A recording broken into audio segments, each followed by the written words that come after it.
Hey you guys, in today's video I'm going to be showing you how I jar up my enchilada salsa, and this is the same enchilada salsa that I showed you in the previous video made with the guajillo and New Mexico dried chilies. So I'm going to be showing you how I jar it up and I'll see if I have enough because I've been putting it on everything. Fried eggs and enchiladas. Yes, I have that video for you guys, so if you want to see that, go ahead and leave a comment below and let's get to showing you how it's done.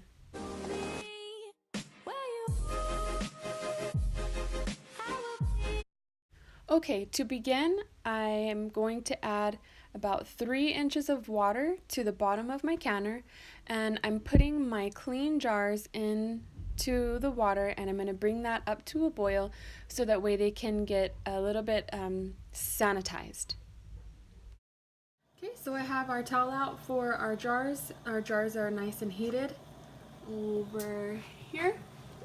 They're heating up with the water, and the salsa is ready to go. It's nice and boiling, and we'll see how much we have left. I've been putting it on everything. So let's get started.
Alright, so I ran out of enchilada sauce, which I'm not surprised. I've been putting it on everything, eggs and enchiladas, and so I'm about 4 jars short of filling the canner. And I went ahead and pulled out some chicken out of the fridge, and I'm going to bring that up to the same temperature as the rest of my ingredients. Because I am not just doing enchilada sauce now, I have to change my processing time. So that processing time will now be an hour and 15 minutes because I am doing the chicken in pint jars, and that is the same with bone on or off. It will still be an hour 15. If I was doing quarts, it would be an hour and a half.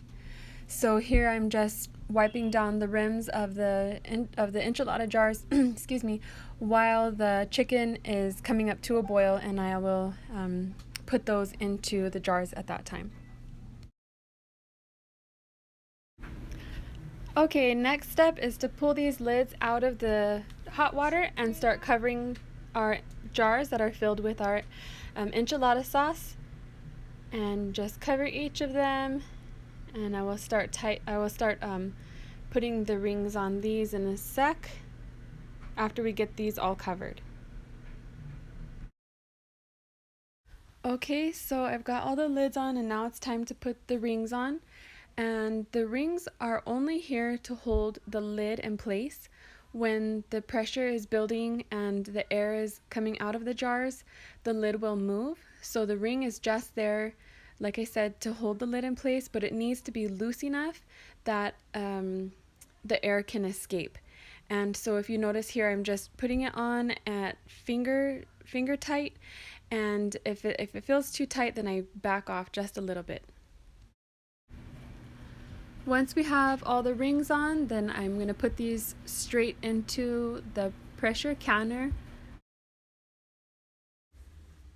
And that is our last ring. I'm going to put this one into the canner.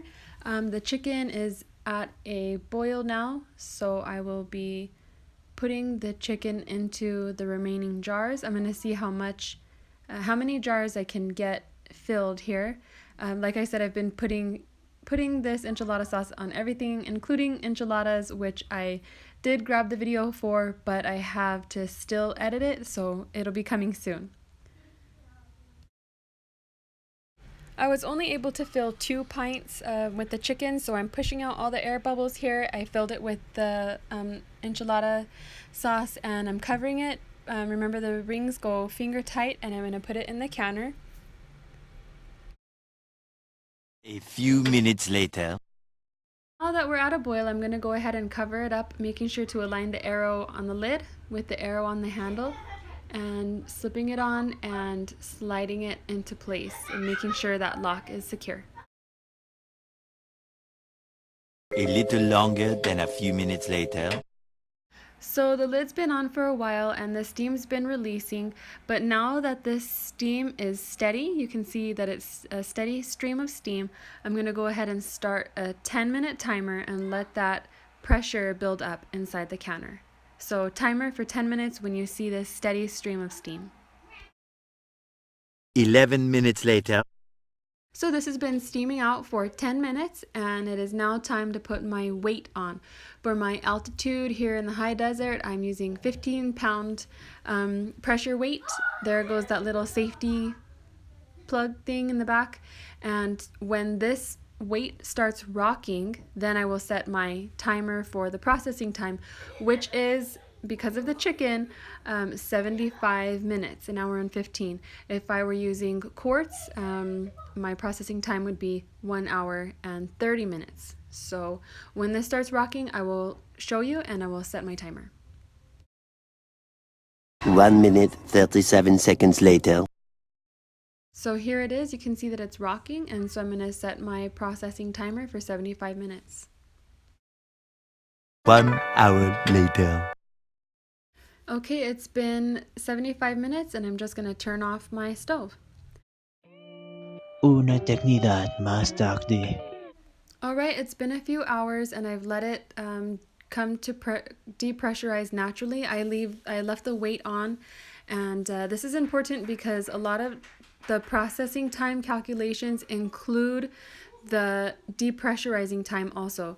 So you don't want to run your pressure canner under cold water or do anything to accelerate the cooling time, because that's where people start having problems. So there it is. There is the chicken, nice and jarred up, and I'm just going to go ahead and set it to the side so it can start cooling off. Here's another one, the enchilada sauce.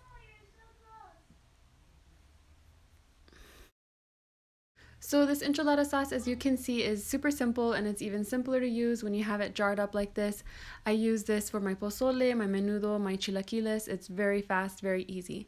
If you guys liked this video and want to see more, including a video on how to use this enchilada sauce to make enchiladas, give me a thumbs up, comment in the comments below, and subscribe to my channel if you like the videos. Thank you so much for watching.